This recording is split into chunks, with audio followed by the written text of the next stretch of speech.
నమస్తే డాక్టర్ గారు.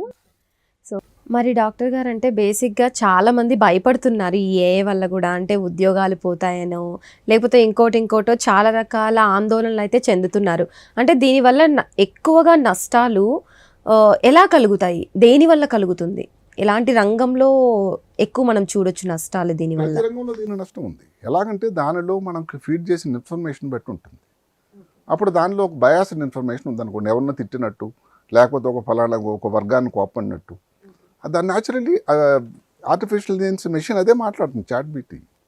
జీపీటీ దానికి ఒరిజినాలిటీ, క్రియేటివిటీ లేదండి, సృజనాత్మక శక్తి లేదు, సొంతగా ఆలోచించి మనం తప్పు చెప్తున్నామేమో అనేటువంటి ఆలోచన లేదు. ఈ మధ్యన ఒక చిన్న విషయం జరిగింది. ఒక 4 రోజుల క్రితం ఈ జీపీటీని ఏదైతే ఉందో ఓపెన్ ఇంటెలిజెన్స్ నుంచి ఒక ఇన్స్ట్రుమెంట్ వచ్చింది. ప్రజలందరికీ అది పెద్ద ఇష్యూ అయిపోయింది. అది 16 గంటలు పనిచేయాల. ఇంకా అమెరికా వాసులందరూ ఏం చేయాలో తెలియలా.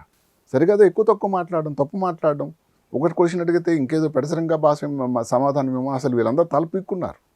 చివరికి లక్కీగా వాళ్ళు ఏదో మళ్ళీ ఓనర్స్ ఏదైతే చేరి దానిలో ఏదో టెక్నికల్ ప్రాబ్లం వచ్చిందని చెప్పడం, సరి చెప్పడం జరిగింది. అంటే నేను చెప్పడం వల్ల ఏమిటంటే, ఒక మెషిన్ ఎంతైనా మెషినే. అదే కాకుండా ఇప్పుడు పాలిటిక్స్ ఉన్నదనుకోండి, బిజినెస్ అనుకోండి, ఇలాంటి కొన్ని ఉన్నాయి. ఆ రంగాల్లో నెక్స్ట్ స్టెప్ ఏమిటని అవతల వాళ్ళకి తెలిసిపోతే పెద్ద తప్పును ఆర్టిఫిషియల్ ఇంటెలిజెన్స్ సర్వమానవ సౌభ్రాతృత్వం అంటే మీరు ఓపెన్ చేస్తే మీరు ఓపెన్ చేస్తే మీరు అందరికీ తెలిసిపోతుంది దాని ఇన్ఫర్మేషన్. క్రియేటివిటీ ఉండి కాంపిటీషన్ ఉండాలంటే కొన్ని సీక్రెట్లు ఉండాలి, తప్పదు. ట్రేడ్ సీక్రెట్ ఎవరో పాపం న్యూటన్ అంత కష్టపడి అతను వచ్చాడు, అలెగ్జాండర్ ఫ్లెమింగ్ గారు పెన్సిల్ని కనిపెట్టారు, ఆ సీక్రెట్లు అందరూ అప్పటికే తెలిసిపోతే